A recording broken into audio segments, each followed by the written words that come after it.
আসসালামু আলাইকুম, hello everyone. আশা করি আপনারা সকলে ভালো আছেন। সো আমাদের আজকের এই প্লে লিস্টে আমরা শুরু করব ethical hacking basic to advance.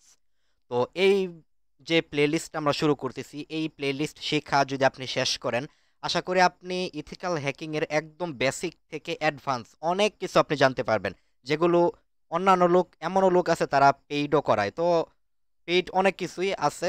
তো এগুলো সবই আমি আমার এই প্লে লিস্টের মাধ্যমে আপনাদেরকে শেয়ার করব সম্পূর্ণ বিনামূল্যে। তো আপনারা যে কাজটি করেন, আমার এই চ্যানেলটা অবশ্যই তো সাবস্ক্রাইব করবেন, লাইক করবেন এবং কমেন্ট করবেন। অবশ্যই আপনাদের কি মতামত তাও কমেন্ট করবেন। তো চলুন আমাদের এই প্রথম ভিডিওতে আমরা কিছু বেসিক বিষয় আমরা শিখে নিই। তো আমরা প্রথমত যে বিষয়টি জানবো, হ্যাকার। হ্যাকার কাকে বলে? এর উত্তর হচ্ছে, দেখেন এখানে এক ব্যক্তি সহজেই দিয়ে দিছে, অনুমতি ব্যতীত অন্যের সার্ভারে প্রবেশ করাকে হ্যাকিং বলে। আর যে আর যিনি এই কাজটি করে থাকেন তাকে হ্যাকার বলা হয়। অর্থাৎ তার এক কথায় কিন্তু উত্তরটা, এই উত্তরটা আমার কাছে খুবই ভালো লাগলো যে এক কথায় উত্তর কিন্তু সে দিয়ে দিল। আচ্ছা যাই হোক, তো এর থেকে আমরা বুঝতে পারলাম হ্যাকার হ্যাকিং কাকে বলে। তো আচ্ছা যাই হোক, এবার এইগুলো আমরা পড়ি। তো হ্যাকার হ্যাকিং মূলত কি? কারো অনুমতি ব্যতীত কারো অ্যান্ড্রয়েড ফোন অথবা অন্য কোনো ডিভাইস হোক না কেন, ওইখানে প্রবেশ করাটাকেই কি আমরা প্রবেশ করলাম, অথচ তার অনুমতি নিলাম না, বা অনুমতি নিলামও, তবে এটা মানে তার যে সিকিউরিটি, যে সে যে নিয়ম কানুন দিয়ে রাখছে তার অ্যাকাউন্টে প্রবেশ করার জন্য, যেমন কি দিয়ে রাখছে, কথার কথা একটা ওয়েবসাইট দিয়ে রাখছে। তো ওয়েবসাইটের ভিতরে অ্যাডমিন প্যানেল আছে, তো অ্যাডমিন প্যানেলে তার তার ব্রেন অনুযায়ী যে পাসওয়ার্ড দিবে, আইডি দিবে, তারপর লগ ইন হবে। এবার আমরা দেখে গেছি ওই পাসওয়ার্ড আইডি পুরোটাই বাইপাস করে ঢুকে গেলাম, তো এটাও কিন্তু হ্যাকিং। তো যাই হোক, যে ব্যক্তিও এই সংজ্ঞাটাই আমরা নেই এখান থেকে। আচ্ছা যাই হোক, তো আমরা বুঝতে পারলাম হ্যাকিং কাকে বলে। তো হ্যাকিং কত প্রকার? এর উত্তর হচ্ছে হ্যাকিং 3 প্রকার। তো হ্যাকিং বলতে হ্যাকার 3 প্রকার: white hat hacker, grey hat hacker, black hat hacker. White hat hacker বলতে যারা শুধুমাত্র ভালো কাজ করে, যেমন নৈতিক যে কাজকর্মগুলো রয়েছে, যেমন হচ্ছে কারো ওয়েব পেনিটেশন, কেউ আছে ওয়েব পেনিটেশন টেস্টার বা বাগ হান্টার, তো তারা মূলত মানুষের ভালো কাজ করে। বা আপনি একটা কোম্পানির দায়িত্বে আছেন, কোম্পানির যে সুরক্ষিত, মানে আপনি আপনার কাজ কি, যে কোম্পানিকে সাইবার নিরাপত্তা থেকে সুরক্ষা করা। তো এই কাজ, এই খারাপ ভালো কাজগুলো আপনি করতেছেন, তো এটাই হচ্ছে হোয়াইট হ্যাট হ্যাকারের আন্ডারে আপনি পড়েন। গ্রে হ্যাট হ্যাকার, যেটা আমার টিমের নাম গ্রে হ্যাট বাংলাদেশ। তো গ্রে হ্যাট হ্যাকার মনে সে ভালো কাজও করবে আবার কিছু খারাপ কাজও করবে। তো বুঝতেই পারছেন। আর ব্ল্যাক হ্যাট মানে সবগুলোই সে খারাপ কাজ করবে। যাই হোক, তো ব্ল্যাক হ্যাট সবাই তো আছে। যাই হোক, এখানে বিস্তারিত লেখছে, আমরা এক কথায় উত্তর দিয়ে দিলাম। তো এগুলো হচ্ছে হ্যাকার। আরো এগুলো ব্যতীত আরো অনেক হ্যাকাররা রয়েছে।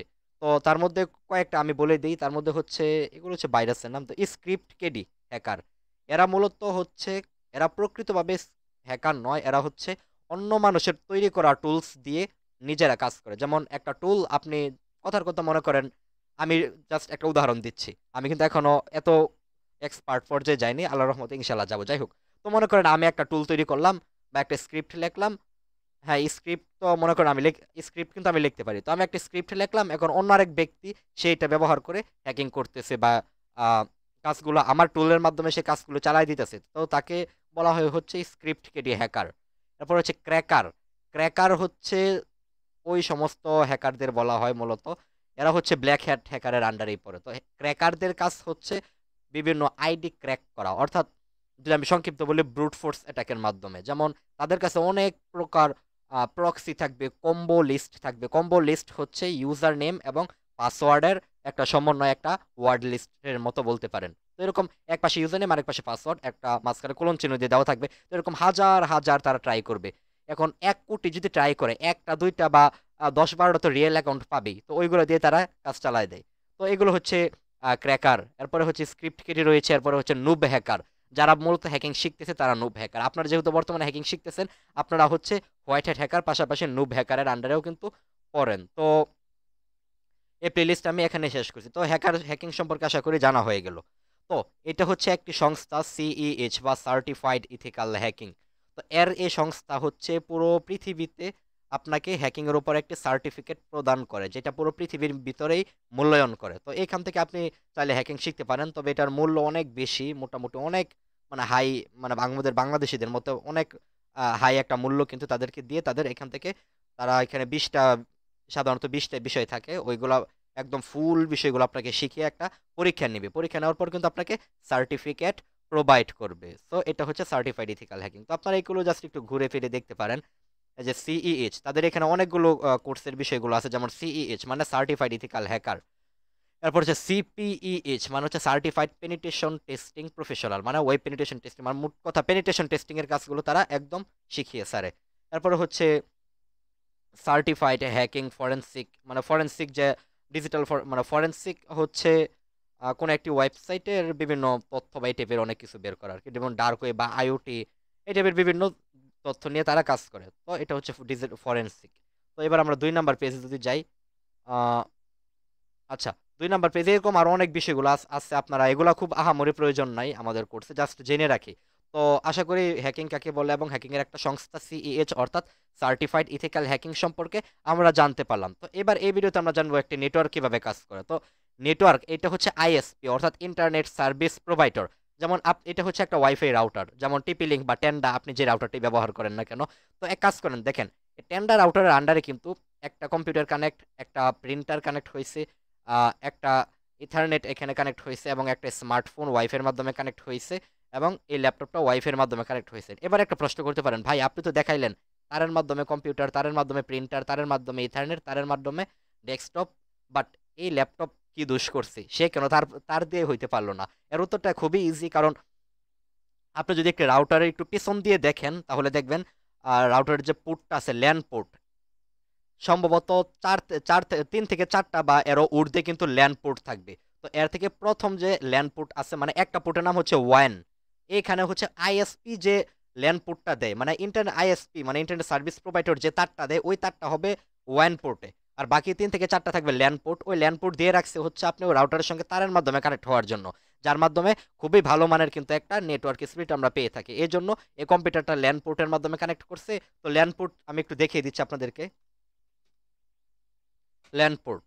তো আশা করি আপনারা পুরো বিষয় আমার কোর্সটা দেখেন, আশা করি এমন কোনো কিছু আপনাদেরকে বাদ রাখবো না শেখানোর মতো। যাই হোক, আচ্ছা তো ল্যান্ড পোর্টটা মূলত এই যে এইরকম পোর্টটা থাকে ল্যান্ড পোর্টে। আপনার যদি কম্পিউটার বা কম্পিউটার ইউজ করে থাকেন একটু পেছনের দিকে তাকালেই দেখবেন ল্যান্ড পোর্ট, একটা ল্যান্ড পোর্ট থাকবে কম্পিউটারের ক্ষেত্রে। কম্পিউটারের যে সিপিইউটা আছে এর পিছনে একটা ল্যান্ড পোর্ট থাকবে। তো আমরা দেখতে পারতেছি কি এখানে এটা হচ্ছে রাউটার, রাউটারে কিন্তু আমি বললাম কি যে 3 থেকে 4টা ল্যান্ড পোর্ট থাকবে, এবং এই যে একটু এখানে লক্ষ্য রাখেন এখানে কিন্তু সাদা করে একটা ল্যান্ড পোর্ট দেওয়া আছে, মানে এই 4টা হচ্ছে ডিভাইসের সঙ্গে কানেক্ট করার জন্য, আর এটা হচ্ছে ডাইরেক্ট আইএসপি অর্থাৎ ইন্টারনেট সার্ভিস প্রোভাইডার আমাদের যে ল্যান্ড পোর্টটা দিবে। তাছাড়া এই যে আরেকটি বাস্তব উদাহরণ, এই যে ওয়ান দেখেন, আমি কি বলছিলাম ওয়ান পোর্ট থাকবে। তো ওয়ান পোর্ট মানে হচ্ছে আইএসপি ইন্টারনেট সার্ভিস প্রোভাইডার, ওই লোকটা যে ইয়ারটা দিবে ওইটা এখানে যাবে, আর বাকি 4টা দিয়ে আর কি এরকম ভাবে আমরা যদি চাই কোনো ডিভাইসকে কানেক্ট করতে পারি। তো আশা করি বিষয়টা বুঝতে পারছেন। তো নেটওয়ার্ক আবার কিছু প্রকার আছে, নেটওয়ার্ক সাধারণত 3 প্রকার, মানে এটা মতানৈক্য আছে অনেকের ক্ষেত্রে, আমি অনেক জায়গায় এটা দেখেছি 3 প্রকার, আবার অনেক ক্ষেত্রে 4 প্রকার। তো যারা বলে আমি 4 প্রকার দিয়ে আপনাদেরকে শেখাচ্ছি। তো প্রথম প্রকার হচ্ছে প্যান, প্যান মানে হচ্ছে পার্সোনাল এরিয়া নেটওয়ার্ক। যেমন আপনি ব্লুটুথ ইউজ করেন, আপনি পকেটে রাখেন মোবাইল আর ব্লুটুথটা হচ্ছে কানে কিন্তু লাগিয়ে রাখেন, তাই না? তো এই যে নিজের পার্সোনাল কাজে যে এই নেটওয়ার্কটা আপনি ইউজ করতেছেন এটাকে বলা হয় হচ্ছে প্যান অর্থাৎ পার্সোনাল এরিয়া নেটওয়ার্ক। এরপরে হচ্ছে ল্যান, ল্যান মানে হচ্ছে লোকাল এরিয়া নেটওয়ার্ক। যেমন এই দৃশ্যটা আমরা ফলো করি, একটু দেখেন এখান থেকে আইএসপি, আইএসপির যে বিষয়টা আমরা দেখতে পারতেছি, মনে করেন আইএসপির যে তারটা আছে এই যে ওয়ান, এই ওয়ানের তারটা আমরা কেটে দিছি, জাস্ট ধরে নেন এই যে আমার মাউসের দিকে লক্ষ্য রাখেন, এই যে এতটুকু অংশ আমরা কেটে দিয়েছি, এতটুকু অংশ আমরা কেটে দিয়েছি, তার মানে আইএসপি লাইনটা আমি কেটে দিয়েছি। তাহলে আপনি কি মনে করেন একটি রাউটারের মাধ্যমে এই এই একটা দুইটা তিনটা চারটা পাঁচটা ছয়টা, একটি রাউটারের মাধ্যমে কিন্তু 6টা ডিভাইস কানেক্ট, বাট আইএসপি মনে করেন আমি কেটেই দিয়েছি, ঠিক আছে? তাহলে একটা রাউটার আন্ডারে কিন্তু 6টা ডিভাইস কানেক্ট আছে, তাই না? তো এবার আপনি কি মনে করেন এই ডিভাইস থেকে কি এই ডিভাইসে সংযোগ কমিউনিকেশন করতে পারবে না? উত্তর হ্যাঁ পারবে।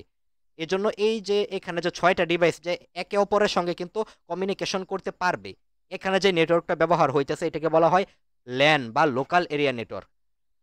আচ্ছা, এবার হচ্ছে আমরা লোকাল এরিয়া নেটওয়ার্ক শিখলাম। এবার হচ্ছে ম্যান বা metropolitan area network. Metropolitan area network হচ্ছে কোনো একটি গ্রাম বা শহর, বা কোনো একটি গ্রাম বা শহর বা একটা নির্দিষ্ট দেশের ক্ষেত্রেও হতে পারে, এমন একটা নেটওয়ার্ক যেটা কোনো একটি গ্রাম বা শহর বা কোনো একটা দেশে শুধুমাত্র ওই দেশের একটা স্পেসিফিক যে নেটওয়ার্কটা আছে ওইটা ম্যান বলতে পারি। তো এর একটা উদাহরণ হচ্ছে ডিশ লাইন, টিভির যে ডিশ লাইনটা আছে।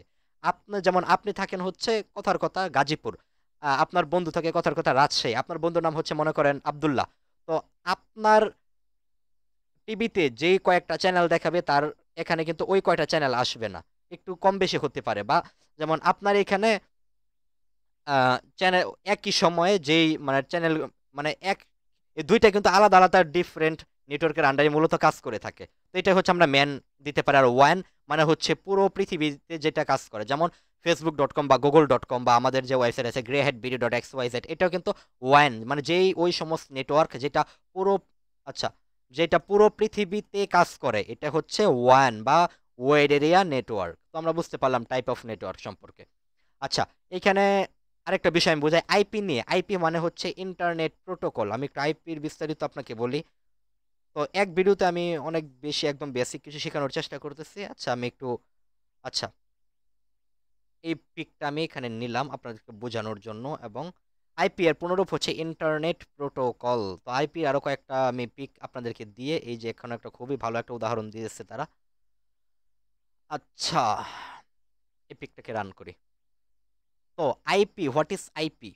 আইপি মানে হচ্ছে ইন্টারনেট প্রোটোকল। ইন্টারনেট প্রোটোকল হচ্ছে কোনো একটি জায়গার ঠিকানা। এবার একটা জিনিস চিন্তা করেন, এই পিকটা আহ, মনে করেন আমি একটা ওয়ান এরিয়া নেটওয়ার্ক দেখাই, তাহলে আমি এটা বুঝাইতে পারবো।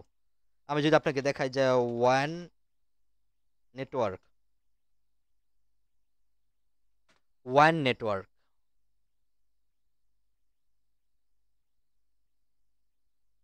এই পিকটাকে আমি রান করি।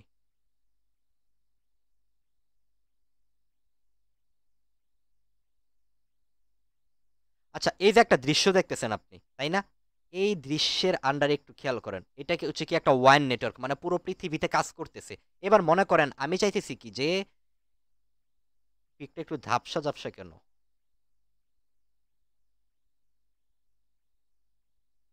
দেখি আরো ভালো কোনো পিক পাই কিনা।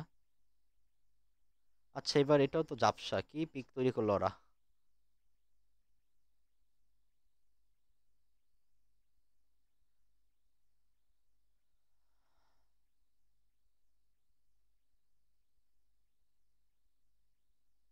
আচ্ছা, তো এই পিকটা একটু একটু ঝাপসা হইতেছে, বাট আচ্ছা বোঝার চেষ্টা করি। যেমন এই যে দেখেন, এখানে কিন্তু একটা, এই যে একটা কম্পিউটার আছে, কিন্তু একটা কম্পিউটার আছে। এবার এই কম্পিউটার থেকে আমরা এই কম্পিউটারে একটা ডাটা আদান প্রদান করব। এই কম্পিউটার থেকে আমরা এই কম্পিউটারে একটা ডাটা আদান প্রদান করব। এবার এই কম্পিউটারকে আমি কিভাবে আইডেন্টিফাই করব যে আমি এই কম্পিউটারে দিব? কথার কথা, আমি একটা ডাটা দিলাম, দেখা গেছে একটা ডাটা পাঠাইলাম, দেখা গেছে সব কম্পিউটারে একদম চলে গেছে, তাহলে আমার প্রাইভেসি বলতে এখানে কি থাকলো?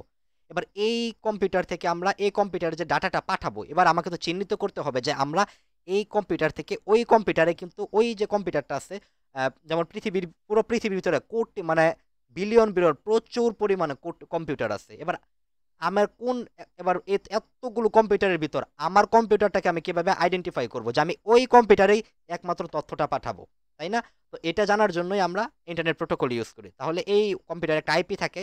তো এই আইপির মধ্যে যে আমি আমার কম্পিউটার থেকে এই কম্পিউটারে তথ্যটা পাঠিয়ে দিলাম।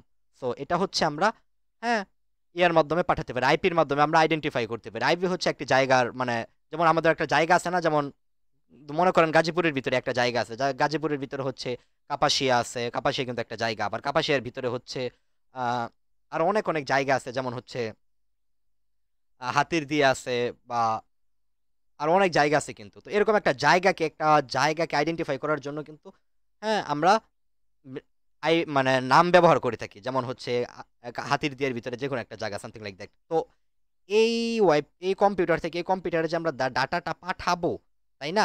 এই ডাটা পাঠানোর জন্য আমাকে তো আইডেন্টিফাই করতে হবে যে এটা আইপির মাধ্যমে আমরা চিহ্নিত করবো যে এই কম্পিউটার, আমার আইপি হচ্ছে যে কোনো একটা আইপি। আইপি নিয়ে একটু পরে বুঝতেছি। তো আমার এই আইপি থেকে এই আইপির আন্ডারে আমরা পাঠাই দিব, তাহলে এই কম্পিউটার থেকে ডাইরেক্ট এই কম্পিউটারে চলে যাবে, অন্য কোনো কম্পিউটার কিন্তু তথ্যটা পাবে না। তো আমরা কিন্তু আইপি সম্পর্কে বুঝতে পারলাম। তো এবার এইখানে প্রশ্ন করে, আইপির ভিতরে আরো কিছু প্রকার আছে। তার মধ্যে খুবই কমন হচ্ছে পাবলিক আইপি, প্রাইভেট আইপি। তো পাবলিক আইপি কোনটা? আগে প্রাইভেটটা বুঝি আমরা।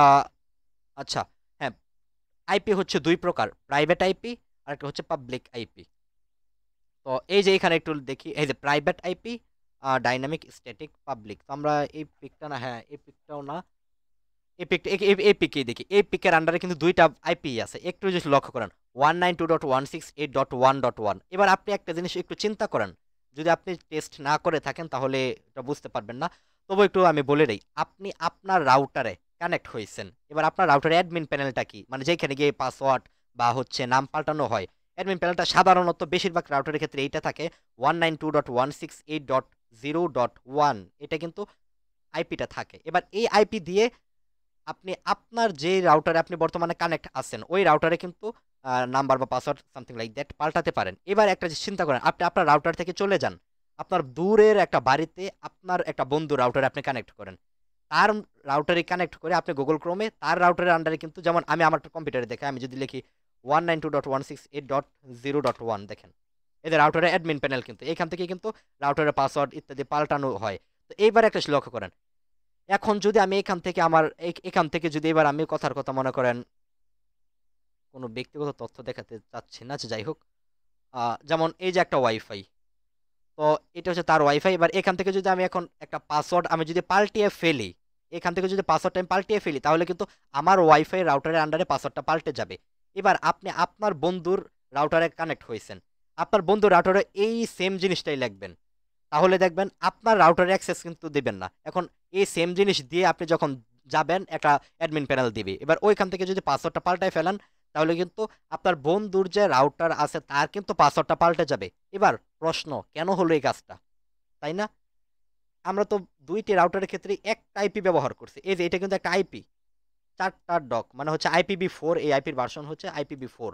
তো আমরা তো আইপি ব্যবহার করলাম, তাই না? এই আইপি তো একই আইপি, আমরা দুই ব্যক্তির রাউটারের কানেক্ট হয়ে তো একই আইপি ব্যবহার করলাম, বাট আমার রাউটার যখন কানেক্ট হয়েছে তখন আমার রাউটারের পাসওয়ার্ড পাল্টে গেল, আবার বন্ধুর রাউটার যখন কানেক্ট হয়েছে তখন বন্ধুর রাউটারের পাসওয়ার্ডটা পাল্টে গেল। তো মজাটা তো এই জায়গাতেই। সো এটা কেন হইলো? কারণ এটা হচ্ছে প্রাইভেট আইপি। প্রাইভেট আইপি মানে এই প্রাইভেট আইপি আপনি যেই ডিভাইসের আন্ডারে আছেন ওই ডিভাইসের ক্ষেত্রে একমাত্র এটা কাজ করবে। যেমন এই যে এখানে লক্ষ্য রাখেন, এটা হচ্ছে একটা ওয়াইফাই রাউটার। এখন মনে করেন এটা হচ্ছে একটা সার্ভার, তাই না? ওয়েব সার্ভার মানে যেখান থেকে তথ্যগুলো আমরা পাই। তো আমি এখানে এই যে 192.168.1.1, এইটা মনে করেন একটা মোবাইল, এই মোবাইল থেকে আমি www.google.com লিখে সার্চ করলাম। এবার এই সার্চটা আমার এই প্রাইভেট আইপি দিয়ে এতটুকু জায়গায় রাউটার সহকারে, কিন্তু এতটুকু জায়গা হচ্ছে প্রাইভেট আইপির আন্ডারে পড়ে। আর রাউটারের কাছে যে আইপিটা থাকে ওইটা হচ্ছে পাবলিক আইপি। যেমন আমার এটার যদি আমি পাবলিক আইপি বের করতে চাই, দেখেন ওয়ান আইপি অ্যাড্রেস, তো এটা হচ্ছে আমার রাউটারের পাবলিক আইপি। তাছাড়াও আমরা এটা জানার জন্য আহ, এই যে এখানে যেতে পারি যে আইপি অ্যাড্রেস, এটা হচ্ছে এই যে এখানে লক্ষ্য রাখেন, এটা হচ্ছে আমার পাবলিক আইপি, তো 116। বা এটা জানার জন্য খুবই সহজ একটা বিষয়, জাস্ট আপনি একটু এখানে যদি সার্চ করেন যে হোয়াট ইজ মাই আইপি,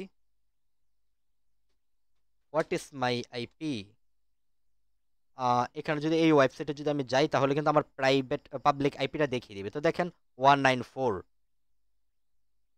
এই যে এখানে 116204148 194।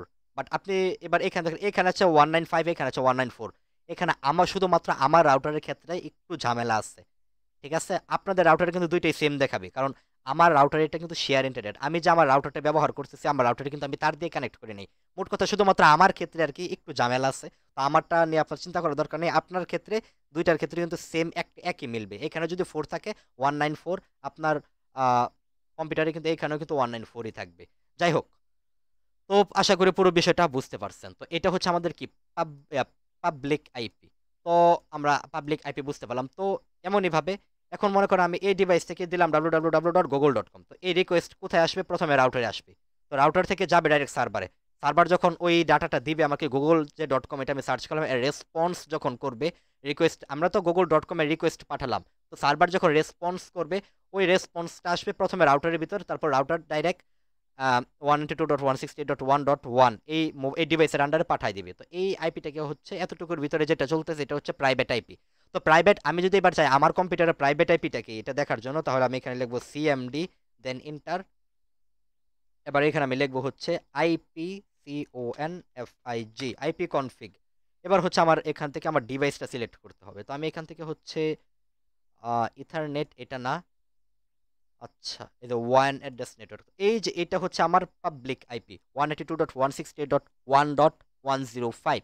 এটা হচ্ছে আমার বর্তমান ডিভাইসের প্রাইভেট আইপি। আর পাবলিক আইপিও আমরা দেখাইলাম, প্রাইভেট আইপিও আমরা দেখালাম। তো প্রাইভেট আইপি শুধুমাত্র এই রাউটারের আন্ডার যেগুলো আছে এতটুকুর ভিতরে কাজ করবে। আর পাবলিক যে আইপিটা আছে পাবলিক আইপি, এটা এই পাবলিক আইপি নিজে যে আমাদের ডিভাইসের কোনো পাবলিক আইপি নেই।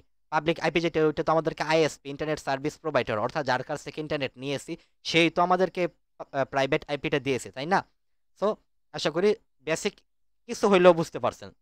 তো আইপির ভিতরে আবার দুইটা ভার্সন আছে, একটা হচ্ছে IPv4 আর একটা হচ্ছে IPv6। IPv4 হচ্ছে এখানে দেখেন, এখানে হচ্ছে দুইটা মানে চারটা অক্টেড আছে। এই যে প্রথম একটা অক্টেড আছে, দ্বিতীয় অক্টেড, তৃতীয় অক্টেড এবং চতুর্থ অক্টেড। আর IPv6 এর ক্ষেত্রে জাস্ট 6টা অক্টেড থাকবে। তো এতটুকু IPv4 আর 6 এর ভিতরে পার্থক্য। সো এগুলা এত এত মাথা ঘামানোর দরকার নেই, জাস্ট বেসিক যতটুকু বুঝেছি এতটুকু বুঝে রাখেন। সামনে এটা নিয়ে যখন কাজ করবো তখন আরো ভালো মতো বুঝতে পারবেন। আচ্ছা, তো আমরা আইপি নিয়ে আলোচনা করলাম, এবার হচ্ছে আমরা, হ্যাঁ, আমরা আলোচনা করব নেটওয়ার্কের প্রোটোকল নিয়ে। তো নেটওয়ার্ক প্রোটোকল, অনেকগুলো নেটওয়ার্ক প্রোটোকল আছে, তার ভিতর আলোচনা করি। একটা হচ্ছে, লক্ষ্য করেন আমি এখানে দিলাম google.com। এবার একটু লক্ষ্য রাখেন, এই যে ওয়েবসাইটটা লিখে আমি সার্চ করলাম, এর শুরুতে দেখেন, একটু লক্ষ্য রাখেন, HTTPS এই লেখাটা কিন্তু আছে। এর পুনরূপ হচ্ছে hyper text transfer protocol secure. ঠিক আছে, HTTPS এর পুনরূপ কি? Hyper text transfer protocol secure. আচ্ছা, এই ওয়েবসাইটে যখন প্রবেশ করলাম HTTPS দেখাইলো, তাই না? আবার এখানে যদি আমি একটা HTTP একটা সাইট নিই, যেমন HTTP, এখান থেকে আমরা HTTP একটা সাইট নিই,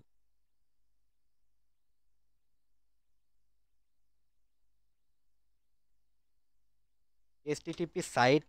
আচ্ছা, সাইট লিস্ট, আমরা একটা HTTP সাইট নিই। এই যে একটা সাইট নিলাম, আমরা একটি ওয়েবসাইটে প্রবেশ করলাম, এই যে আরেকটা ওয়েবসাইট আমরা পেলাম, এটার ভিতরে প্রবেশ করি। আচ্ছা, তো মোটামুটি দুইটা ওয়েবসাইট নিলাম। তো এই গিটহাবের এই ওয়েবসাইটটাও আমরা প্রবেশ করি। এবার আপনি একটা জিনিস লক্ষ্য রাখেন, একটা জিনিস দেখেন, একটু খেয়াল করেন, এই যে এইখানে একটা তালার ছবি দেওয়া আছে, তালাটা কিন্তু সুন্দর করে লক করা, আবার নিচে লেখা আছে ভেরিফাইড বাই, হ্যাঁ, সেকটিগো লিমিটেড। বাট এখানে কিন্তু তালার ছবি দেওয়ার পর একটা ক্রস দেওয়া আছে, এটার ক্ষেত্রেও সেম ক্রস দেওয়া আছে। এর মানে কি? তো প্রথমত বলে রাখি, যে ওয়েবসাইটগুলোতে হাইপার টেক্সট মানে HTTPS থাকবে, HTTPS থাকবে, ওইগুলোর ক্ষেত্রে তালার ছবি দেওয়া থাকবে। এবং ওই HTTPS মানে হচ্ছে এস মান দ্বারা সিকিউর, তার মানে বুঝতে পারছেন ওই রাউটারগুলো একটু সিকিউর, মানে ওই ওয়েবসাইটগুলো একটু সিকিউর হবে। আর যেগুলোর ক্ষেত্রে HTTP থাকবে, এস থাকবে না কিন্তু। যেমন এই ওয়েবসাইটে যদি আমি দেখি, এটাকে আমি ধরেন কপি করে নিলাম। এবার যদি এখানে আমি একটু লিখি, এটা কন্ট্রোল ভি, এতে দেখেন HTTP পি দেওয়া, এস কিন্তু নাই। বুঝতে পারছেন? সেম বিষয়টা আমরা দেখি এটার ক্ষেত্রে। এই যে একটা ওয়েবসাইট, ওয়াও সুন্দর তো ওয়েবসাইট চলতেছে, বাট এটাকে আমরা কপি করে নিলাম এবং এখানে কন্ট্রোল ভি দিয়ে দিলাম। এবার দেখেন HTTP আছে কিন্তু এস কিন্তু নাই, যার কারণে এটা কিন্তু নন সিকিউর দেখাইলো। তো এই সিকিউরিটিটা কখন কাজে লাগে? যখন মনে করেন, আচ্ছা এটা একটু পরে আলোচনা, আচ্ছা এটা এখন যেহেতু প্রশ্ন আসছে একদম ঝামেলা ভেঙে ফেলি। তো HTTP মানে হচ্ছে কি? সিকিউর না। HTTPS মানে সিকিউর, মানে এই দুইটা হচ্ছে এই দুইটা প্রোটোকল একমাত্র ওয়েবসাইটের ক্ষেত্রে ব্যবহার করা হয়। তো HTTPS মানে সিকিউরলি কাজ করবে, আর HTTP মানে সিকিউরলি কাজ করবে না। তো এবার সিকিউরিটির বিষয়টা কি? মনে করেন আমি তথ্য আদান প্রদান করতেছি ডাইরেক্ট সার্ভারের সঙ্গে, এবার কোন একটা হ্যাকার মাঝখানে এসে বসলো। এবার হ্যাকার এমন কাজ করছে যে আমার তথ্যটা হ্যাকারের কম্পিউটার হয়ে তারপর সার্ভারে যাইতেছে, তারপর সার্ভার যে রেসপন্সটা করতেছে ওইটা ডাইরেক্ট আমার মানে আমার কম্পিউটারে না এসে আগে হ্যাকারের কম্পিউটারে গেল, তারপর আমার কম্পিউটারে আসলো। তো মনে করে এটা একটা এরকম ভাবে চলতেছে। বা আমি একটু হোয়াইট বোর্ড দিয়ে বুঝাই, WSITE, white board, BOARD, white board. আচ্ছা, আমি একটু হোয়াইট বোর্ড দিয়ে আপনাদেরকে পুরো বিষয়টা বুঝাই, তাহলে আশা করি আপনাদের বুঝতে আরো ইজি হবে সিকিউরিটির বিষয়টা কি। যেমন আমি কলম নিয়ে এখানে মনে করেন এটা হচ্ছে আমার একটা ফোন। আচ্ছা, এটা একটা বাটন, এটা একটা বাটন, এটা একটা বাটন। আচ্ছা, এটা মনে করেন আমার ফোন, আর এটা হচ্ছে কি আমাদের সার্ভার, এটা হচ্ছে কি আমাদের সার্ভার। এবার স্বাভাবিকভাবে কি হবে, আমি যখন, যেমন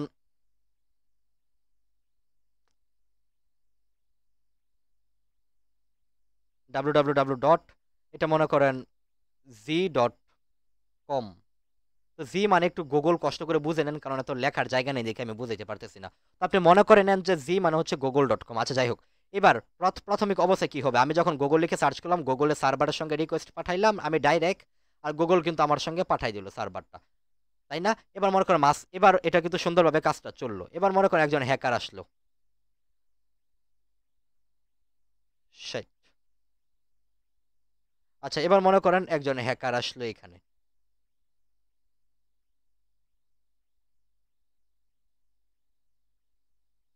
আচ্ছা, তো এবার মনে করো একজন হ্যাকার আসলো, হ্যাকার এসে কি করলো, হ্যাকার এখানে বসলো, মনে করো এটা হচ্ছে একটা হ্যাকারের কম্পিউটার বা একটা হ্যাকারের ল্যাপটপ, মনে করো এটা কি হ্যাকারের ল্যাপটপ। এবার হ্যাকার একটা অ্যাটাক করলো, এই অ্যাটাকটাকে বলা হয় made in the middle attack. ঠিক আছে, মেড ইন দ্য মিডল মানে দুইটা ডিভাইসের মাঝখানে অ্যাটাক করলো।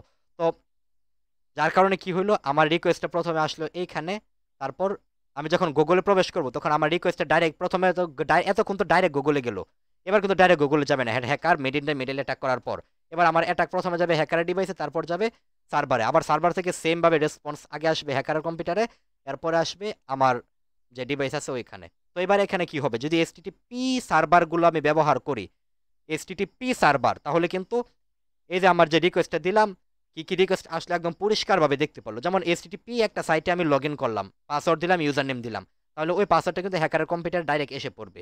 আর যদি আমি এসটিটিপি এস ব্যবহার করি, তাহলে কিন্তু হ্যাকারের কাছে এটা আসতে পারবে না, এটা বরঞ্চ হ্যাঁ আমাদের হ্যাকারের ভিতর দিয়ে যাবে, তবে পাসওয়ার্ড এবং ইউজার নেম যেগুলো দিলাম তথ্যগুলো ডাইরেক্ট কিন্তু দেখাবে না হ্যাকারকে, বিভিন্ন হ্যাশ আকারে এগুলো এনক্রিপ্ট করা থাকবে। এনক্রিপ্ট বলতে মনে করেন একটা নাম যেমন হচ্ছে হ্যাকার, এই নামটা এবার এটা যদি আমি এনক্রিপ্ট করি তাহলে হাবি যাবে বিভিন্ন লেখা দিয়ে ঘিরে ফেলবে।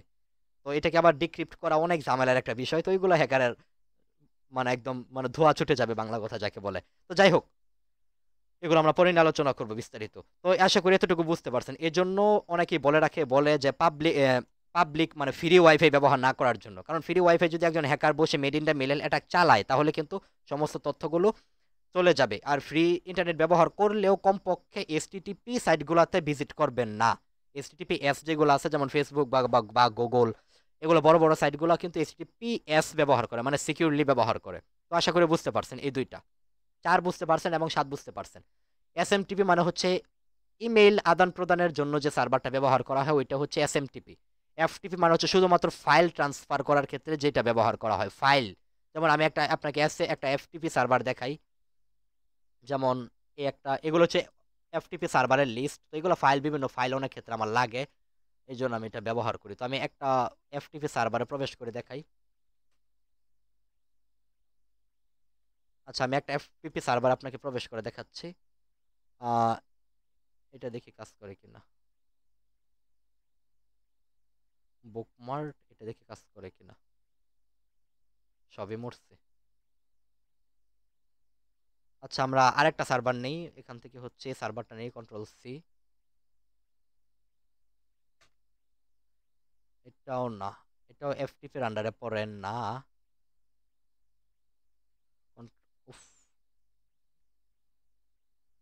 কন্ট্রোল সি দিয়ে আমি দিলাম এবং এটাতে প্রবেশ করলাম, কন্ট্রোল ভি। এটাও এফটিপি এর আন্ডারে পড়ে না, এটা তো সুন্দর করে ওয়েবসাইট তৈরি করাই আছে। তো আমরা একটু আগে অনেকগুলো কাজ করলাম, বাট এখন একটাও কাজ করতেছে না কেন। আচ্ছা, এই যে একটা সাইট দেখেন, এটা হচ্ছে এফটিপি সার্ভার। এখানে কিন্তু ডাইরেক্ট সুন্দর করে গুছানো ডাটা কিন্তু দেওয়া নাই, ডাইরেক্ট কিন্তু ফাইল আসতেছে। এবার আপনি চাইলে এখান থেকে কোনো একটা কিছু ডাউনলোড করতে পারেন, যেমন এই ফাইলে গেলাম, ইংলিশ গেলাম, এটার ভিতরে গেলাম, এটার এই একটা ছবি, ওয়াও একটা সুন্দর ছবি, কিন্তু এই সুন্দর ছবিটা ডাউনলোড করতে পারো। তো এরকম ডাইরেক্ট ফাইল আদান প্রদানের ক্ষেত্রে যে প্রোটোকলটা ইউজ করা হয় সেটা হচ্ছে এফটিপি। টেলনেট মানে হচ্ছে যেমন শেল, যেমন শেল মানে কি, বা কমান্ড, কমান্ড লাইন। যেমন আমার কম্পিউটারের কমান্ড লাইন, এবার এখানে আমি যা লিখবো তা কিন্তু আমার কম্পিউটারে এক্সিকিউট হবে। যেমন আমি লিখলাম ডিআইআর, কি কি ডিরেক্টরি আছে এগুলো দেখাইতেছে, বাট আমার শেলটা আপনি আপনি আপনার কম্পিউটার দিয়ে যে ব্যবহার করবেন, যে প্রোটোকলের মাধ্যমে, ওইটাই হচ্ছে টেলনেট। টেলনেট বা এসএসএইচ। এসএসএইচ মানে হচ্ছে সিকিউরলি কাজ করবে, আর টেলনেট মানে কোনো সিকিউরিটি মানবে না সে। আচ্ছা, এসএফটিপি মানে security file transfer protocol. TPP এটা জানার দরকার নেই। টিসিপি এবং ইউডিপি এই দুইটা একটু বুঝি। টিসিপি মানে হচ্ছে কোন একটা ডাটা, মনে করেন টিসিপি প্রোটোকল ব্যবহার করে যদি কোন একটা ডাটা আমি আপনার কাছে পাঠালাম, টিসিপি প্রোটোকল ব্যবহার করলে কোন একটা ডাটা আমি আপনার কাছে পাঠালাম, তাহলে কি হবে, ডাইরেক্ট ওই ডাটাটা কোনো প্রকার ক্ষতি হবে না। কোনো কারণে মনে করেন, আমি আগে বুঝাই ইউডিপি দিয়ে। ইউডিপিতে আমি মনে করেন আমার একটা ইউডিপি প্রোটোকল ব্যবহার করলে আপনাকে আমি একটা মেসেজ দিলাম, যেমন হাই আই এম হ্যাকার। এবার কোনো কারণবশত মাঝখানে ডাটার মানে কোনো নেটওয়ার্ক এরর বা নেটওয়ার্ক সমস্যার কারণে কোনো ডাটা যদি একটু সমস্যা হয়, তাহলে দেখা গেছে আপনার কাছে এমনও হতে পারে আপনার কাছে ডাটাটা যাবে কি, যে হাই এম আদনান, মানে আই কিন্তু মাঝখান থেকে ভ্যানিশ, কারণ এটা নেটওয়ার্কের এররের কারণে। আর টিসিপির ক্ষেত্রে এই ভ্যানিশটা হবে না, ডাইরেক্ট যেভাবে পাঠাইছেন ফার্স্ট টু লাস্ট পুরোটাই যাবে। ঠিক আছে, এই জন্য বিশেষ করে অ্যান্ড্রয়েড ফোন হ্যাকিং গুলার ক্ষেত্রে আমরা টিসিপিটাই ব্যবহার করব, যেন কোনো ডাটা ভেঙে চুরে না গিয়ে ডাইরেক্ট ফুল ডাটাটাই যেন আমার কাছে আসে। তো আমরা টিসিপি বুঝলাম। এবার আমরা আরেকটু বুঝি, সেটি হচ্ছে, আচ্ছা ক্লাস অনেক বড় হয়ে যাইতেছে মেবি, তো আমি আর বেশিক্ষণ আহ, আলোচনা করব না। তো এরপর আমরা একটু বুঝি যে ইউডিপি আর টিসিপির বাস্তব একটা উদাহরণ নেই। তো ইউডিপি আর টিসিপির বাস্তব উদাহরণ নেওয়ার জন্য আমরা একটু লক্ষ্য রাখতে পারি ইউটিউবের ক্ষেত্রে। দেখেন, ইউটিউবে যখন কোনো ব্যক্তি লাইভ করে, তো ওই লাইভ যদি আপনার কোনো কারণবশত নেটওয়ার্কের ক্ষেত্রে একটু সমস্যা হয়, তাহলে কিন্তু একদম হয়তো বা একটু পিছনে চলে যাবে, কিন্তু পুরো ভিডিওটা কিন্তু আপনাকে লাইভটা দেখিয়ে ছাড়বে। আর ইউটিউবের ক্ষেত্রে কোনো কারণবশত যদি দেখা গেছে মিটিংয়ে, যেমন ইউটিউবের একটা বাস্তব উদাহরণ হচ্ছে জুমের মাধ্যমে কিন্তু লাইভ করা হয়। আপনি জুমের মাধ্যমে লাইভ করতেছেন, দেখা গেছে কোনো কারণ একটু ডাটা যদি মিস হয়ে যায়, দেখুন কথার কথা মনে করেন একজনের লাইভ করতেছে, তো সেই ব্যক্তি বললো এরকম যে আমি কালকে রাত্রে বাড়িতে গিয়েছিলাম। এবার কথার কথা কোনো কারণবশত নেটওয়ার্কের একটু সমস্যা হলে আপনি এমন ভাবে শুনতে পেলেন যে আমি বাড়িতে গিয়েছিলাম, বাট কালকে শব্দটা কিন্তু ব্যানিশ হয়ে গেল। এরকম কিন্তু অনেক লাইভে কিন্তু এরকম সমস্যা করে নেটওয়ার্কের ক্ষেত্রে। তার মানে ওই যার আন্ডারে আপনি লাইভটা করতেছেন, যেমন জুমের আন্ডারে আমি লাইভ করতেছি, তো তারা কিন্তু ব্যবহার করে কি, যে বেসিক ইউডিপি সার্ভিসগুলো ব্যবহার করে। তো আশা করি পুরো বিষয়টা বুঝতে পারছেন। তো আমরা কি কি শিখলাম এই ভিডিও থেকে, হ্যাকিং কি, হ্যাকিং কত প্রকার, হ্যাকিং কারা করে, এরপরে হচ্ছে নেটওয়ার্ক সম্পর্কে বিস্তারিত, আইপি সম্পর্কে বিস্তারিত আমরা বেসিক জানলাম, এবং নেটওয়ার্ক প্রোটোকল সম্পর্কে জানলাম, প্রাইভেট আইপি এবং পাবলিক আইপি সম্পর্কে কিন্তু আমরা জানলাম। তো আশা করি আজকের ভিডিও এই পর্যন্তই। ধন্যবাদ সকলকে। যদি ভিডিও ভালো লাগে লাইক করে সাবস্ক্রাইব করে অবশ্যই আমার পাশে থাকবেন, আর কোনো মতামত থাকলে ওইটা আপনারা কমেন্ট বক্সে লিখে দেবেন। তো আমি আজকের ভিডিও এখানে শেষ করছি। ধন্যবাদ সকলকে।